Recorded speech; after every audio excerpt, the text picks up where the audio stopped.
Well, hey folks, it's great to have you joining us this evening, or whatever time you're going to view this. My name is Dr. Richard Michael. I'm with the Mdvip concierge practice here in Rocky Mount. And you know, I always try to bring value to the listening audience, and tonight we've got it in spades. It's my distinct pleasure to bring Ellen Michael to us this evening. Now, Ellen, now you'll notice there's a similarity in name there. Okay, now here's the connection. She married my brother, and you know, besides putting up with him for all these years, she's a foremost educator and dietitian, and she works in the Raleigh area for my alma mater, Duke. And but it's our pleasure and privilege to have her here tonight to educate all of us in the realm of nutrition, good eating habits. And you'll notice we have some wonderful fruit here at the beginning. Now you won't see that necessarily in my office. I was ribbed tonight when they came to Rocky Mount from Raleigh, and they said, "What are all those goodies in your break room?" And I said, "No, it's not me. It's our wonderful patients who brought us Christmas goodies, and they're still left over and so forth." But again, it's going to be our privilege to really pick Ellen's brain tonight. I know that a lot of us, you know, this is the beginning of a new year, and it's a new year, new you, and that's one of the themes of WIG TV for the beginning of the season here. And I had a little comeback on that. I said, how to get into that bathing suit this summer, but Doug actually gave me an even better one. It's an inside job, and we're going to explore a little bit about what that really means in the next hour. So, you know, without further ado, I just want to go ahead and introduce Ellen. Ellen, you've got more initials after your name than I can have, you know, concentration to get after. But I know the people in the audience are going to wonder, what are all those initials? Could you explain that? Sure. So I'm a registered dietitian. I'm licensed dietitian nutritionist in North Carolina, and I'm a certified diabetes care and education specialist. So I enjoy helping people with all aspects of their nutrition, whether they're trying to start from zero or whether they're a seasoned veteran just trying to fine-tune some of their behaviors. So I'm more than willing to help people reach their goals.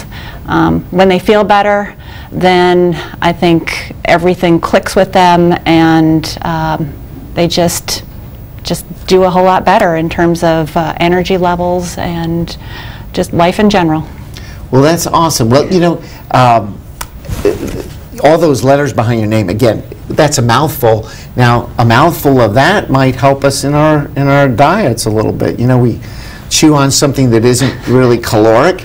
But let's go ahead and we'll get right on into it. You know, people are worried. You know, we've all not eaten the best during the holidays, probably. I think that's just about all of us. You know, we're wondering, like, how do I turn the corner? How do I turn that new page? And you know, it's interesting. Can diet, because there's so many layers to treating obesity and just losing that weight. You know, can diet really play a role in that? Sure, it can have a really big impact on how we feel, on preventing other chronic health conditions, as you know, which you could address all of those. And I think that small changes will help us to make big improvements. So we have to really start with some type of a plan, and that's especially where I can help people, or a nutritionist can help people, is to find out what people's goals are and then work in small increments to make some changes that will be fruitful for them. Okay. Well, that's interesting. You know, it seems like trying to get our hands around this, and folks, you need to understand that doctors, you know, you'd think we got heavy doses of education and nutrition during medical school. Honestly, it is very, very little. It's so lacking. And just look at the average doctor. I mean, they look like they could use Ellen a lot, you know? So You know, I just, you know, you hear something and it sticks in your mind, and there are certain myths maybe associated with, you know, losing weight or here I go again. And so what kind of myths do you see out there that people need to kind of say, wait a minute, let's put that aside, let's go with maybe newer knowledge, different ways of really getting to the heart of this matter? Sure. So I think the internet drives a lot of these things, and it's a cyclical type of thing that comes through every now and then, and there are a lot of diets, if you want to say, but I don't think diet is the right word that we should be using. We should be using changes in eating patterns, because our eating patterns will guide us over a long period of time. A diet means that we maybe deprive ourselves. It's short term. Our food may not be what we like. It's probably cardboard food. We don't like it, and it has an ending point, and so most people don't really stick with it. So I kind of like to have people think about their changes in nutrition as a lifelong journey, and in small little segments that they can really try to make a small goal, achieve it, and then start down the path to another goal and keep going. So it's a progression, and it's a lifelong journey. But once we get into the pattern and the habit, I think it really helps people. It's sort of like, if you want to use an analogy, like a football game. We really want to move that. We're on the 50-yard line, and we really want to move that ball down the field 5 yards at a time. If I go for a Hail Mary every time, maybe I'll get it one time, but it's not going to stick all the time. So I'm not going to win the game, and I'm trying to move that ball down, obviously in the right direction. Okay. That's awesome. You know, you hear different things about, you know, 20 years ago it seemed to be more, it was about fats and, right, you know, fats and so forth. Now it seems to shift a little bit more towards carbs. It can get a little confusing. Can you help our audience understand, because sometimes it can be confusing. Is it a carb? Is it a fat? Is it protein? Is it both? Can you have foods that are kind of in both categories? And you know, how does somebody work around that? Sure. So I think, first of all, we probably might want to identify our foods that belong into those categories. So our carbohydrate foods would be foods, well, for example, I've got this great dish here of fruit. All of these are carbohydrate foods. Certainly breads, pastas, rice, potatoes, cereal, grits, those would be all carbohydrate foods. Sugary beverages would be carbohydrate foods. So, for example, I might have a sweet tea that has a lot of sugar in it. That's a pretty high carbohydrate food. We'll go through that a little bit later. Wow. Beans, pinto beans, butter beans, kidney beans, lentils, all carbohydrate foods, milk, yogurt, ice cream, carbohydrate foods. So we need to really identify the foods that belong in each group. And as far as carbohydrates go, we don't have to be afraid of them. So in the past, low fat really took over, and it was get rid of the low fat, or eat everything, eat everything that's low fat. Now it's get rid of the carbohydrates, but that's really not the goal. The goal is to eat high quality carbohydrates with a lot of fiber so that they're slowly digested. And so things like fruit, whole fruits with the peel and the fiber, the best thing that we can get in, or the beans, really high fiber, but the liquid beverages, not so good. Very inflammatory. Except water. Right. Water's good, right? Water's good. Sugary beverages, right. Including fruit juice, too. We really don't want to be drinking our calories in terms of fruit. We want to be eating it, taking our time, enjoying it, have that fiber really slowly go into digestion. That's really, really important. As far as how quickly that food's metabolized, we want everything to be very, very slow so that our body doesn't get this huge surge of energy. And I know we've all experienced that, right? You've eaten or you've drank something that was really sugary. Ooh, I get that really quick high jolt of energy, and then boom, on the other end, I'm like slumped over, really, really tired. We'd like just nice rolling hills in how we feel throughout the day so we can, again, maintain our energy levels. Okay, very interesting. So for somebody who doesn't do a lot of food prep, it almost sounded like you said that, in a way, how we eat the food or how it's prepped. In other words, rather than take the peeling off, that's part of that satiety, that feeling of fullness, and so we should really be careful about how we prep our food. Exactly. So let's just sort of look at this right here. So the grapes, we certainly don't want to peel the grapes, but I've had people say they peel their grapes. And kind of think about it in this way. When we were given these wonderful foods, and I actually have a real apple here, so when we were given these wonderful foods. Keep me away? No, just, sorry.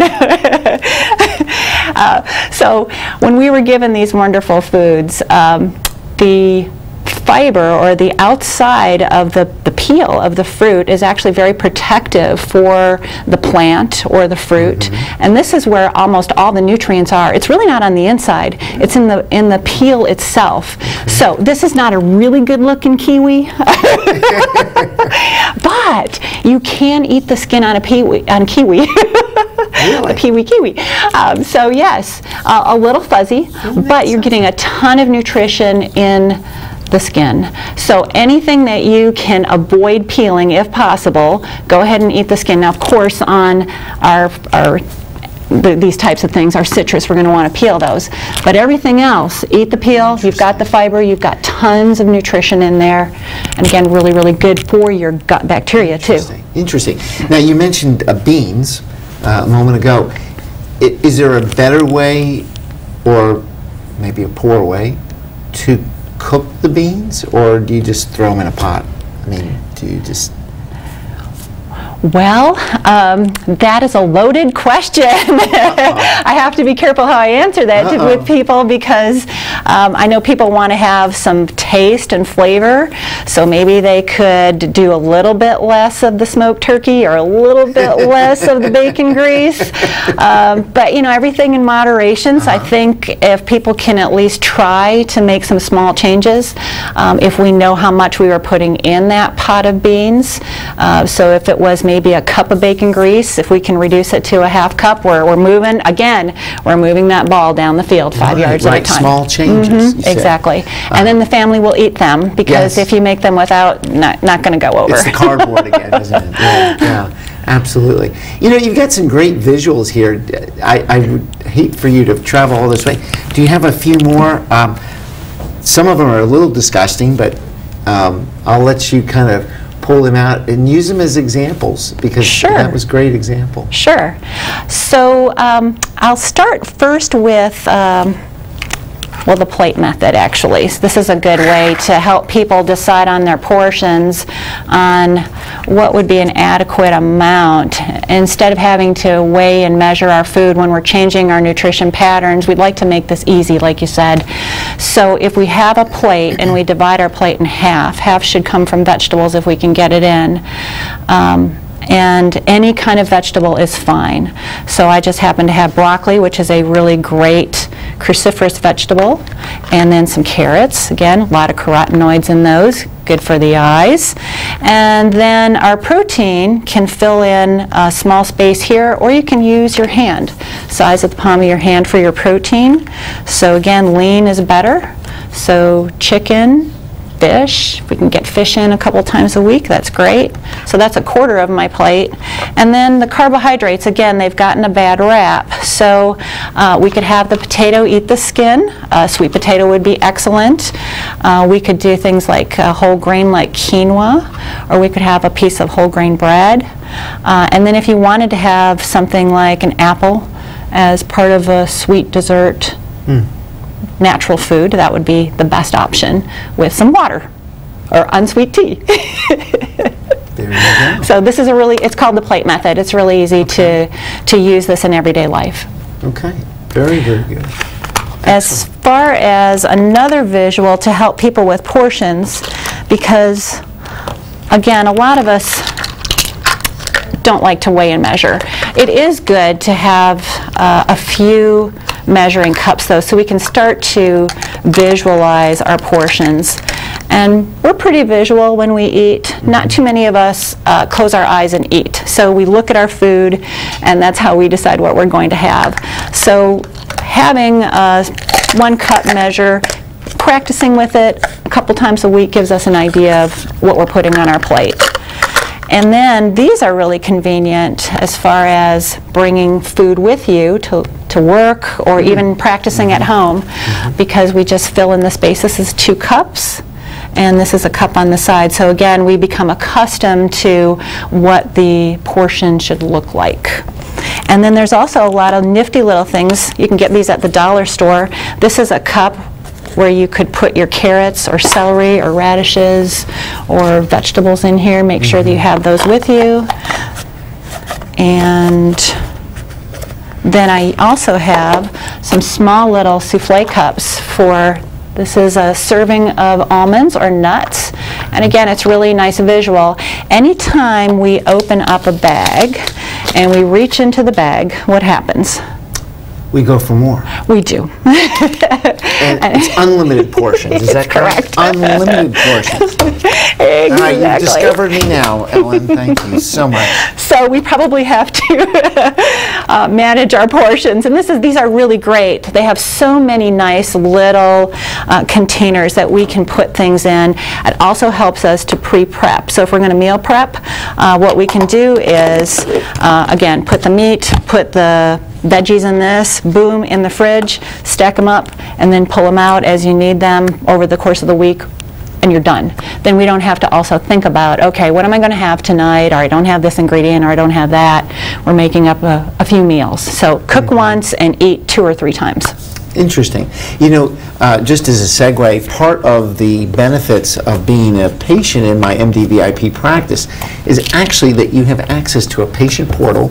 It's been vetted by registered dietitians, and they actually, you can pre-plan according to a disease process that you want to deal with, a certain characteristic, a certain way of eating. It will actually give you not only a 7-day or a 30-day meal plan, it actually, believe it or not, it gives you a shopping list. That's great. So you can actually take this and actually shop for the materials. And it even, for those of us that are not trained like you, it actually tells us how long it will take to prepare the food. That's nice. So it's really a very, very wonderful benefit that all of the Mdvip patients have as part of being in the practice. So it's amazing, because you think about prep. You know, I was talking with a patient today, and they used a food service, kind of one of these that you would, and it gets mailed to their home.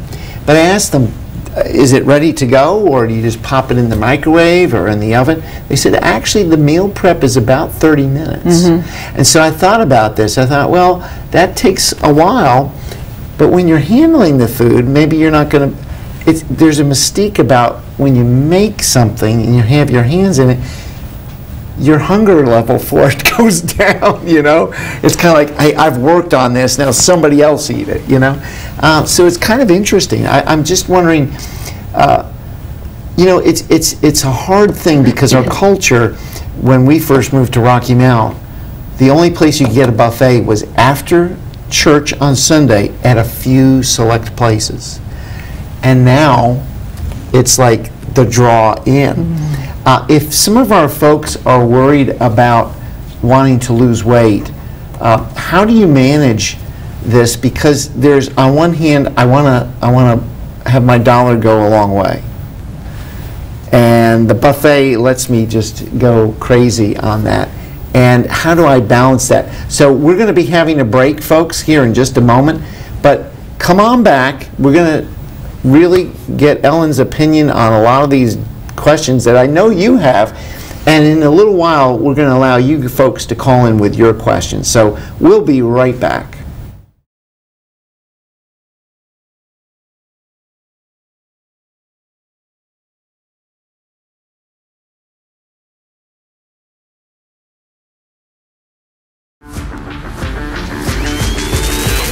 Buying a Toyota should be as fun as driving one. This is Trey Turner from Rocky Mountain Toyota, where we've made the car buying process simple. Get straightforward pricing on all your favorite Toyota models, so you can skip the hassle and the haggle and get back on the road in no time at all. Plus, enjoy the peace of mind that comes with our complimentary lifetime warranty, unlimited time, unlimited miles. Come see me today at Rocky Mount Toyota or shop online at RockyMountToyota.com.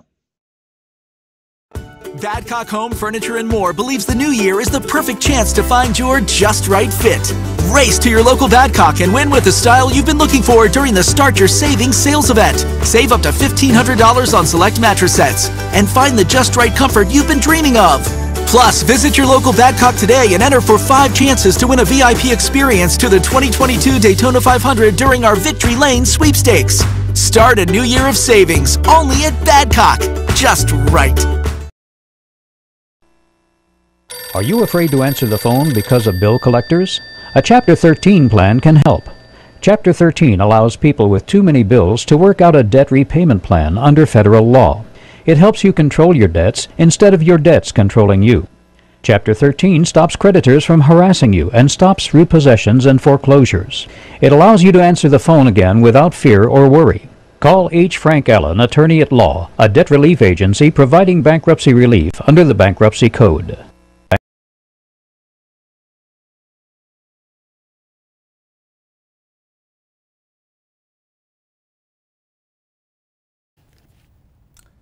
Well, folks, welcome back. Welcome back. It's exciting because I'm learning so much talking to Ellen, and I have to point out that we did something a little similar to this, but on a bigger scale. My Mdvip patients, back in June, we had a big wedding tent out on my office property, and we had, well, it was over 100 people at that event.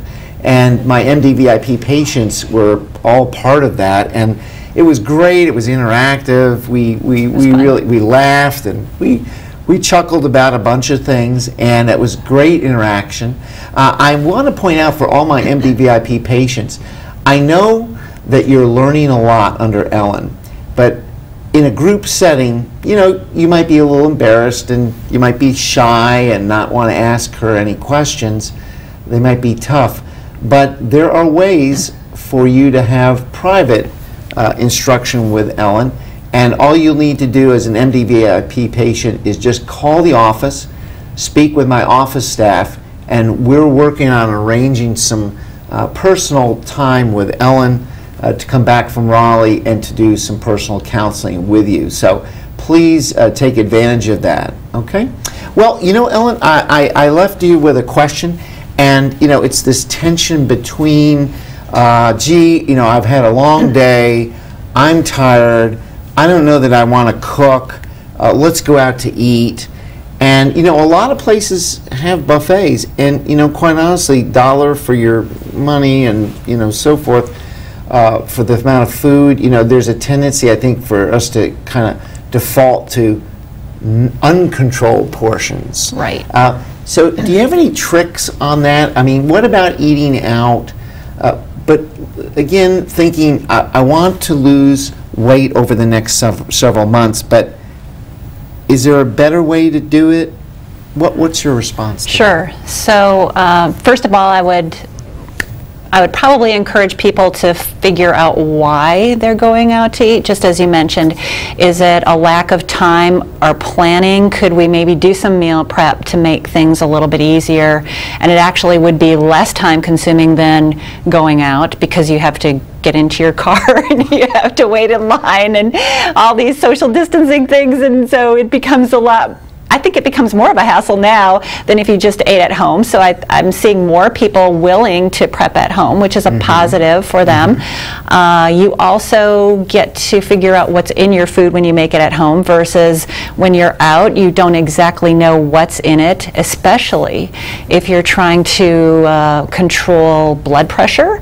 There's a lot of sodium and a lot of, yes. In fact, I did a little thing here where I have, this is a teaspoon of salt. It may be a little difficult to see. A teaspoon of salt is 2,300 milligrams of sodium, and this is our goal on a daily basis.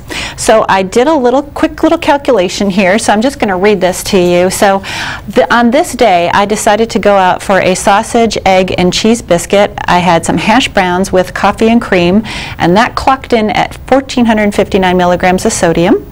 Then for lunch, because I am eating 3 meals a day, I had a turkey sandwich with mustard mayo and a pickle spear, so that was 1,674 milligrams. Okay, don't get high blood pressure, Dr. Michael. Then for dinner, then for dinner I had a breaded chicken patty, mac and cheese, canned mixed vegetables, and a corn muffin at 1727.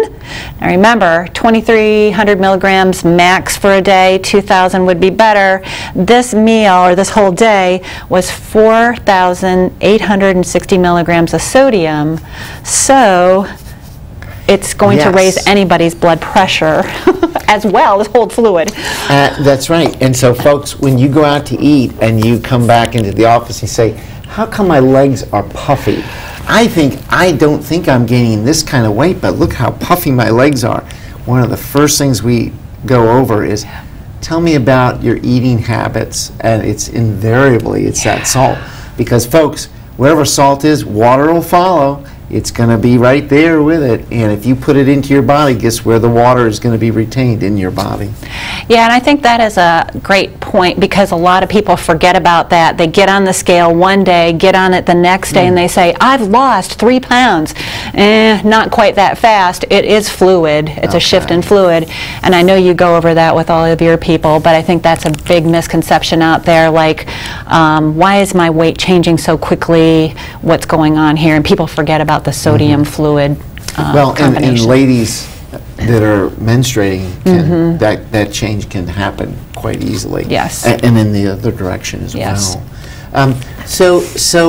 Gosh, it's, I guess if I want to lose weight, it is better, and maybe in the end run, it's going to be even maybe more economical, because if I buy in bulk, and I plan, maybe I'll eat quicker, and I'll certainly maybe eat more healthy, perhaps. You know, you mentioned something that I think is really important, and we try to stress this in the practice. Nutrition labels. You know, they're there for more than decoration, and they can be incredibly helpful in a lot of different ways. But I think if you've never looked at them, they can be confusing. Can you tease out what a nutrition label actually can teach the folks who are watching us tonight? So I actually have quite a few here, and I think you're right. The nutrition label can be intimidating to people, especially if we're not really sure what we should be looking for. So there are some key things to take a look for right off the bat, and you may or may not be able to see this, but I did bring, this is actually off the FDA website. This is a very nice sheet, but you might want to first look for the serving size, how much. Okay. And that's where, if we are good at knowing what a cup looks like, or half a cup, we have that visual in our mind. We can use our fist if we would like to, and a fist for most women is going to be about a cup. Again, if you have a big fist, it might be two cups, but it's a good way to get a great visual, because your hand is always with you. So again, if I have 2 cups of vegetables or 2 fists, I'm doing great. So look at your serving size first. This is an interesting thing too. Right beside the serving size, and I'll give you an example here, it says 1.5 cups, and in parentheses behind it, it says 208 grams. Now, sometimes for people who have diabetes, they kind of think that that might be the grams of carbohydrate. That's actually how much that weighs if you were to weigh it on a scale. So I don't want that to be a point of confusion. And then the next thing that may be valuable for you, and again, people are looking at labels for certain reasons, but I would tend to have people look at their sodium, and 2 ways that you could look at it. You could look at the milligram amount, and we already know that we should be staying at about 2,300 milligrams, or you could look at the percent.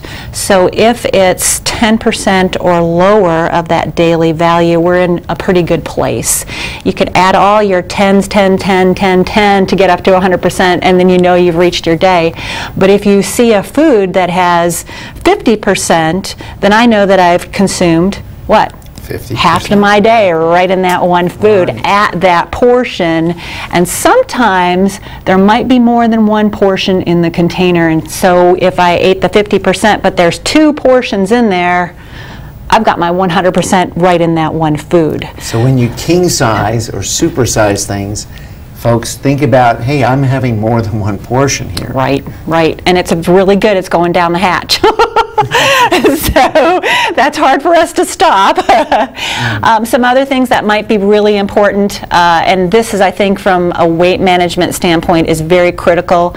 Again, if we are eating highly processed foods, those are going into circulation faster, and that's going to drive my appetite or cravings. I'm going to feel very hungry in a couple of hours, and then I'm going to want to eat again. So I would like people to look at their added sugar. Includes whatever X number of grams of added sugar. So single digits in that added sugar category. Let me give you an example here. I have a little fruit grain bar, and this has 13 grams of added sugar. So this is a pretty small bar. I might want to look for another alternative that is has less added sugar to it. Each packet of sugar is 4 grams of carb.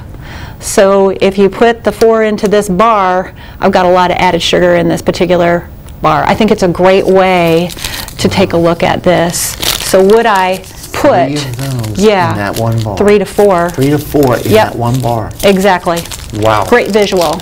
Wow, wow. You know, you bring out a great point, and there are choices on the aisle. You could have several bars there. And if you take time to read the label, Right. you might say, well, you know, I really want a bar for different reasons. It's easy. I can package it away. But there may be really poor choices in that same section. Could you speak to that? Again, I guess Sure. we're going to be reading these labels, that it's really important, because how else are you going to know? Because sometimes the advertising is a little bit misleading. Yeah. It might trick us. Right, yeah, so the front of the package, you're exactly right, can say a lot of different things in order to draw the eye in, but when we flip it over and look at the label, it really does need to, the food really does need to say what's in there on that label. So as an example, if I was looking at the bar and I wanted to compare, first I might look at, again, the serving size. Do I get 1 bar, or is that half of a bar? Some of these are actually half a bar, and they are tricky. So we've had that happen before in real life. And then we'd also like to look at, since protein is one of those types of foods that really helps us to stay full, we'd like to look for a bar that might have some protein in it, and the easiest way to get protein is via nuts. So maybe I have a bar that has some peanuts in it, or almonds, or cashews. So if my grams of protein are up there around 5 grams or a little bit higher, then I know I'm getting a nice balance. So I'm low sugar, I'll have a little bit of protein, and also if we can have a little bit of fiber in that bar too, that's great. So if there's nuts in there, I'm getting some fiber already. Or if it had some chia seeds in the bar, I'm going to get some great fiber in there. And these things really do exist, it's just that people don't really pay attention. We tend to grab the same thing that we're used to grabbing in that aisle, and we just go about our business. So next time you decide to go to the grocery store, just pack your lunch, plan to stay a while, and flip over those labels. But you know, the good news is, it's like a lot of things.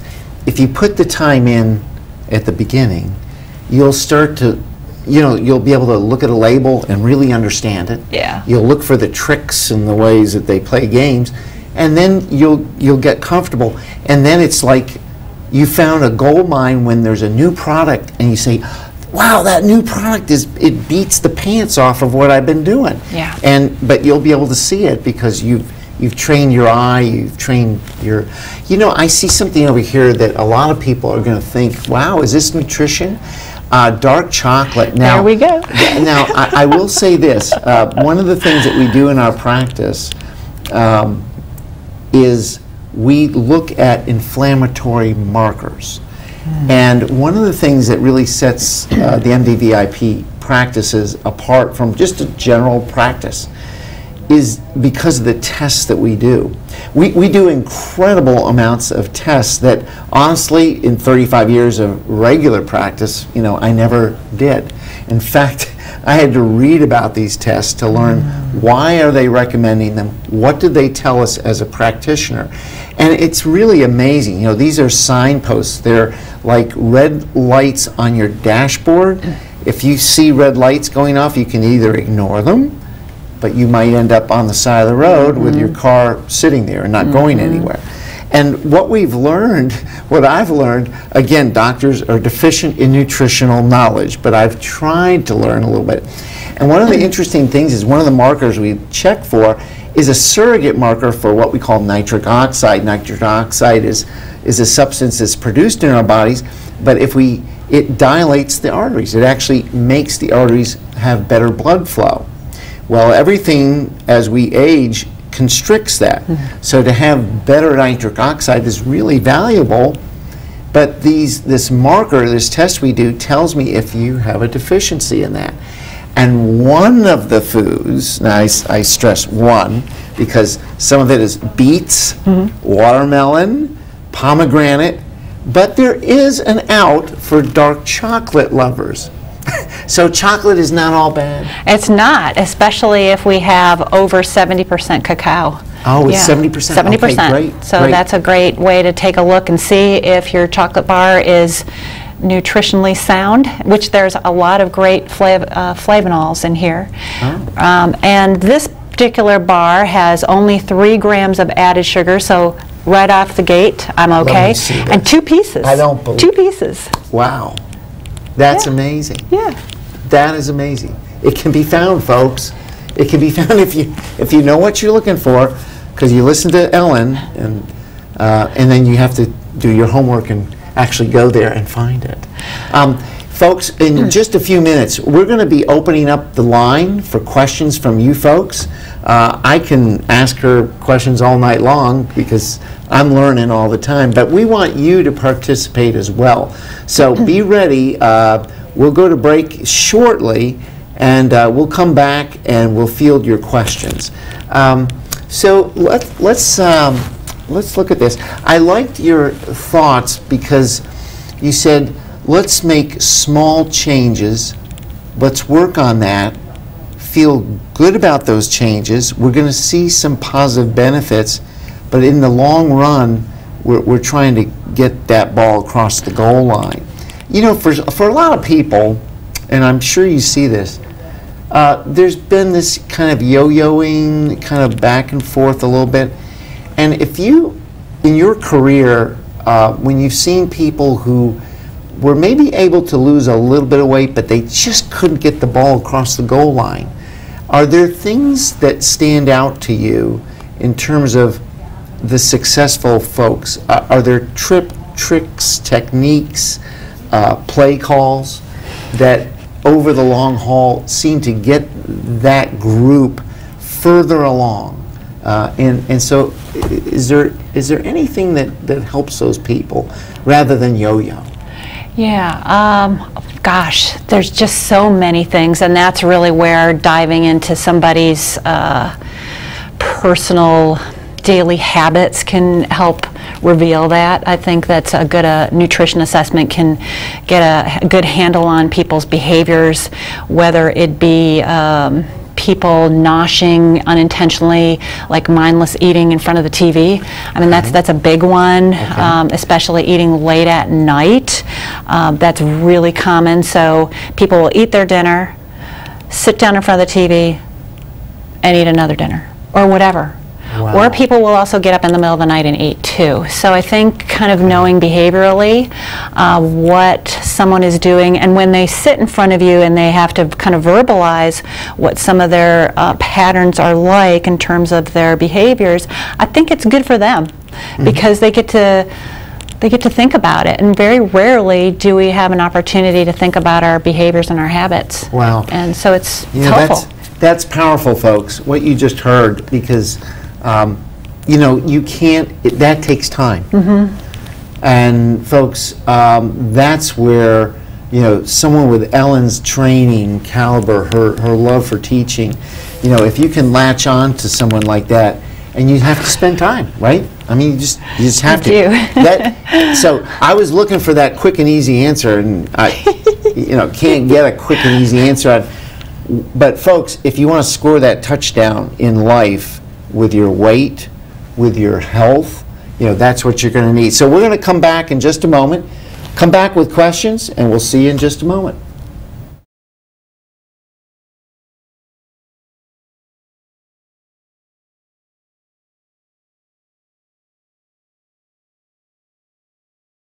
Why not treat yourself or your sweetheart to a new car or truck for Valentine's Day?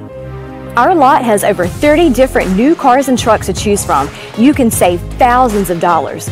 That's right, thousands. Your car, new or pre-owned, is right here at the payment you want. Go to bullockchevrolet.com. Our inventory and prices are updated daily. Happy Valentine's Day from John Bullock Chevrolet, doing business the better way for over 100 years.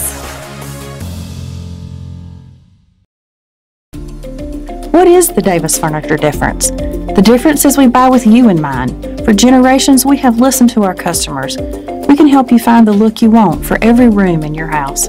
Quality, style, color, and of course service.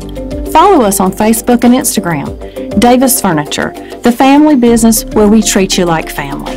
Let us help you make your house a home. Davis Furniture, historical downtown Rocky Mount, on the corner of Hill and Main.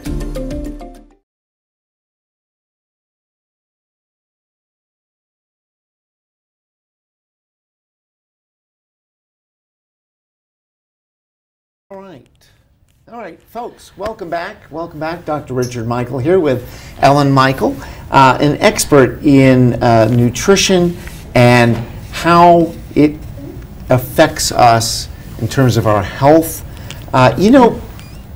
You mentioned, we started this whole program off with a joke, kind of. I want to get into that bathing suit by the summer, So I've got this goal.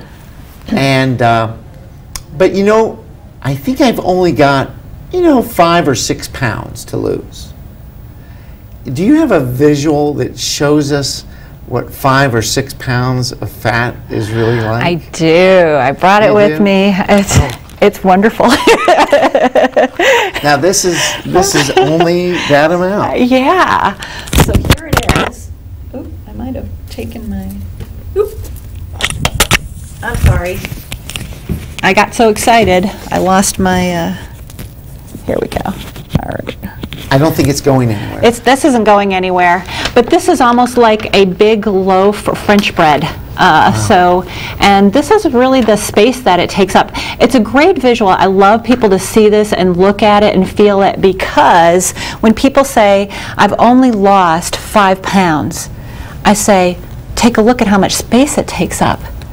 And 5 pounds of weight loss can really impact our health in really positive ways. Absolutely. Yeah. Absolutely. And 5 pounds at a time, 5 yards at a time.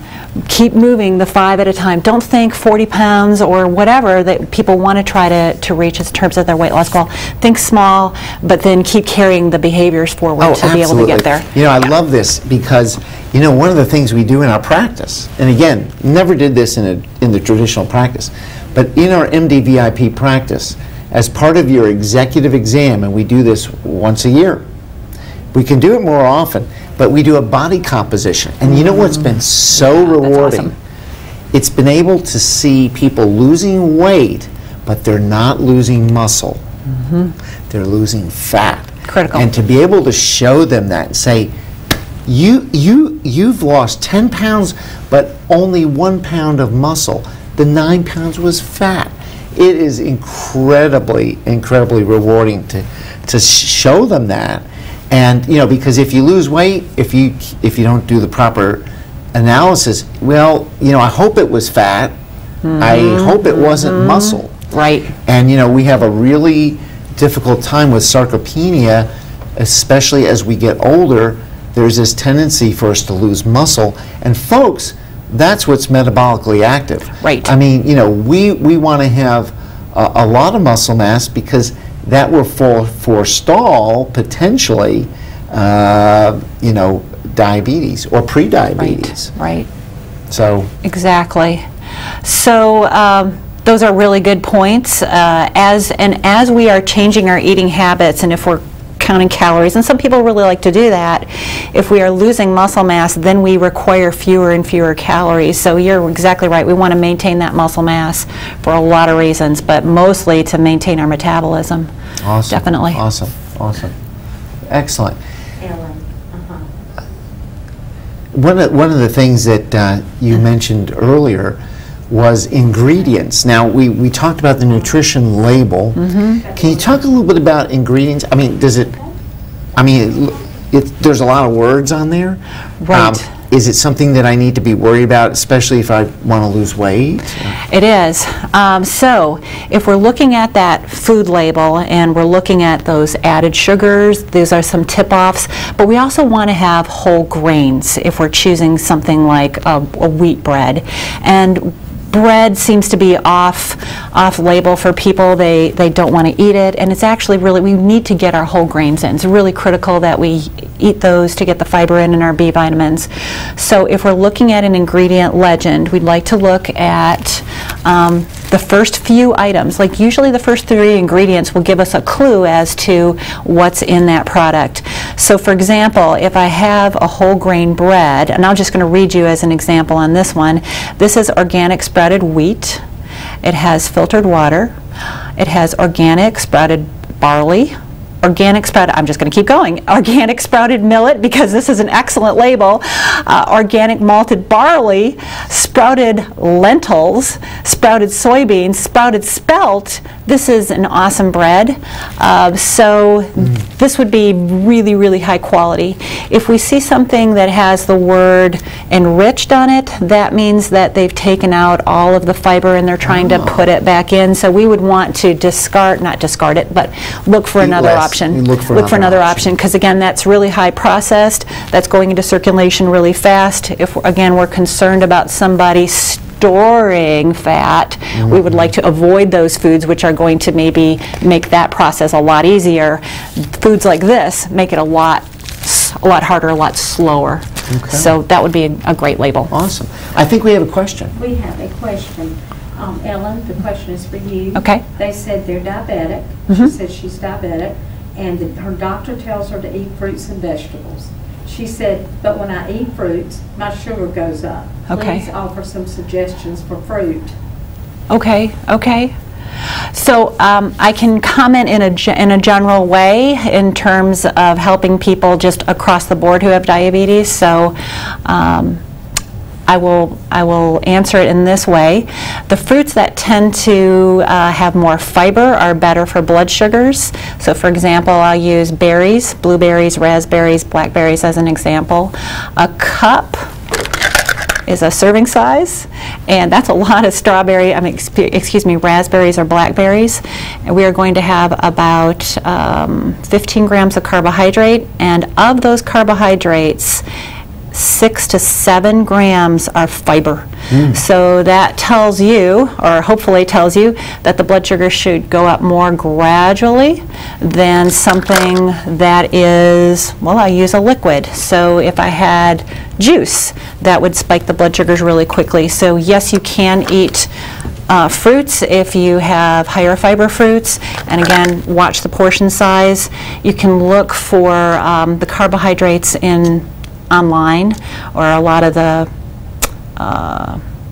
some of the, like MyFitnessPal, if people are logging their calories, you can see that in there as well. Okay, good. Oh, and I'll just give somebody another tip too. And again, you may or may not notice this as you're checking your blood sugar. So if you wanted to see how the whole meal is affecting a blood sugar, it's probably a good idea to get your baseline before you eat. And then we know that it takes about 1.5 to 2 hours for the food to turn into the most sugar it's going to turn into. So we'd like to look for about a 40-point increase or excursion. If it's 40 points or lower, we know that that composition in that meal was fine. Because everybody's blood sugar is going to go up a little when they have diabetes. It's just how high. We do not want the spikes. So I hope that helps you. Awesome, awesome. You know, back a little bit ago, you mentioned that eating late at night, and we've heard that. And one of the things that I have found incredibly powerful in my practice, and we're reading more and more about it, is this chronicity, chrono eating. You know, what it means is the timing of our eating. You know, we've talked about eating a certain amount, and when I teach patients who are having challenges, they may be having challenges with their blood sugars, with their cholesterol levels, with their weight. And actually, that if you take the amount of calories you would, and it goes against our teaching, which was small amounts throughout the day, regularity, but it's where you pack those calories into a smaller segment of the 24 hours. And we found it incredibly productive, you know, and what we have to do is, in many cases, is not eat after 8 at night, so that you can get a 12-hour period until 8 the next morning. Right. And then I say to folks, challenge yourself, try to go to 14, try to go to 16. Again, it's the little changes, and your body's going to say, boy, I would really like to eat that candy bar now. I really want that, or I really want. But if your body will actually get a new rhythm, it almost, and people are losing incredible amounts of weight. Their sugars are getting so much better control just by that no eat time, basically. Right. So have you seen, is that a reasonable way to approach that? Unless you're on insulin, in which case right. you have to be very careful. So you'd want to work with your doctor certainly on that one to adjust insulin or oral medication. So yes, I think having a discussion with your physician on time-restricted eating or intermittent fasting, yeah, this is certainly an area that has just exploded in terms of helping people with the weight management, reduce inflammation, decrease cardiovascular. So, and I think you brought up a good point on helping people to have a stopping point in the evening, to not go beyond eating after a certain hour, and especially you mentioned, well, I really want the candy bar. It's not because we're hungry, it's because it's a habit or we have a craving. So I think it helps us to just kind of draw a little line and say, all right, this is my stopping point. I think it's really valuable. And then, like you said, people can go on and try to compress the timing of the eating into an 8 to 10 hour window. And again, the benefit is that on your end, you can help people in their labs to see those changes, which is dynamite. Because if they're going to go through the effort of that, you're going to want to see it in the lab results.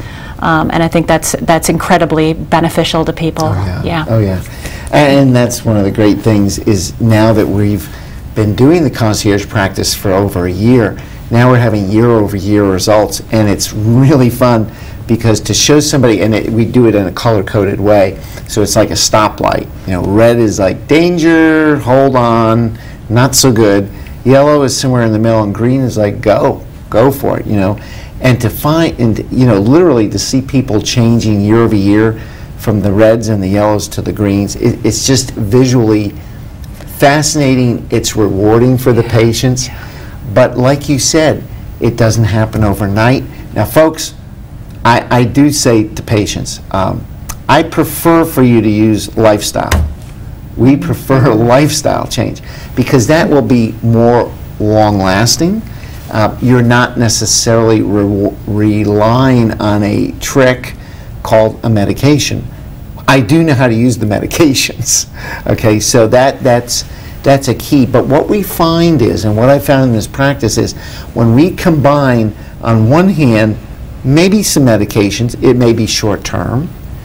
In fact, one of the best things we do is to tell you as a patient, guess what? We can cut back on that medicine because of what you've done. Yeah. You know, that is rewarding for you as a patient, and we love doing that. You know, VIP, folks, stands for Value in Prevention, and it's just wonderful when we can see somebody who's headed down a road, wherever you are when you come into this practice, doesn't matter where you are, well, we'll take you to your best health. And you know, sometimes there's different paths that can occur on, but we'll work with you because we have time. You know, the average amount of time we spend with a patient is 30 minutes. Wow. How long are your sessions, by the way, when you do individual counseling, typically? At least an hour, and that's just getting a feel for what's going on in someone's life, and then you build a plan from there. Wow. So can you imagine if you were relegated to 5 to 6 minutes? yeah, with what the could person? you do? What can you do? Yeah. and folks, you know, honestly, that is a typical practice because I did it for 35 years. You know, 6 to 8 minutes with your doc. I mean, you can't begin to scratch the surface with all of it we've talked about. And your doctor may know those things, but there's just not that opportunity to really engage you. In our practice, one of the distinctives is those longer visits.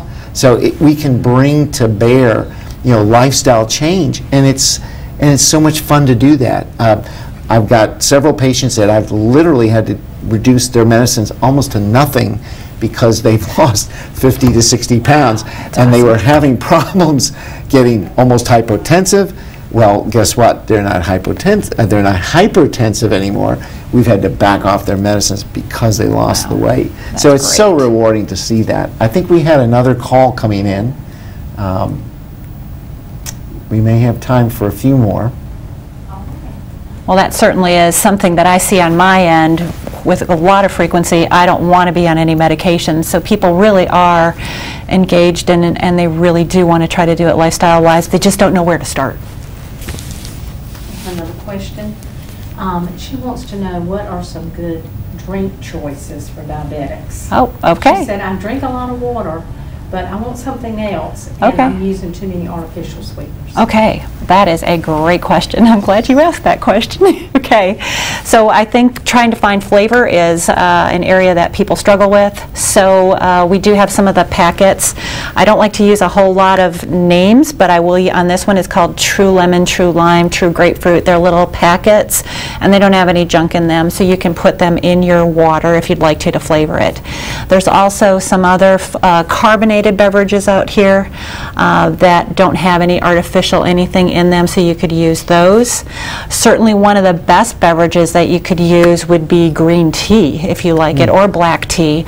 Again, tons of antioxidants in them, so that would be a great choice. Certainly, if you wanted to mix things up and have some other flavors, V8, low sodium V8 juice is a great high potassium choice. So they do make low sodium? They do.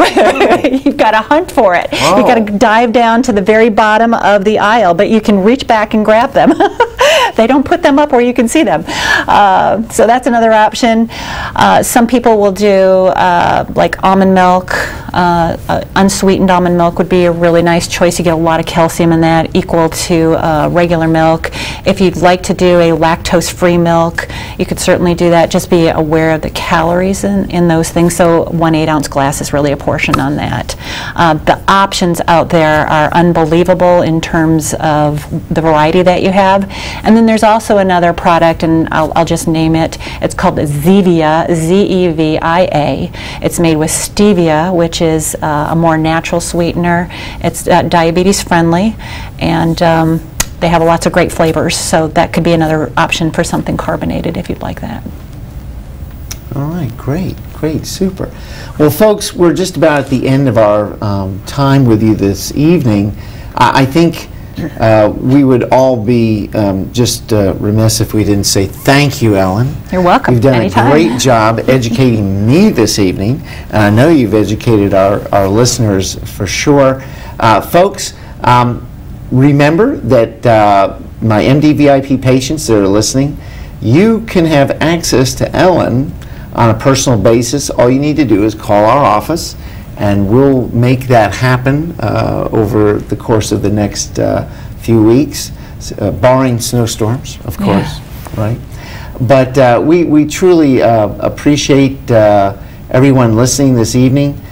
For those that are interested in the practice, we do meet and greets with me. You can come on in, visit with my staff, see our beautiful office, and meet with me for 30 minutes to see if it makes sense to be in this type of a concierge practice where we value everything in terms of prevention and keeping you away from diabetes, if we can, and keeping you away from the catheterization lab, if we can, keeping you away from the wonderful cardiac surgeons, if we can, and to really do things in a more natural way is truly amazing. It's wonderful. It's rewarding. So, folks, stay tuned. We'll be back in another month. And to all of you in the new year, the best of you in the new year, and the best of health to you. Good health, yep. Take care.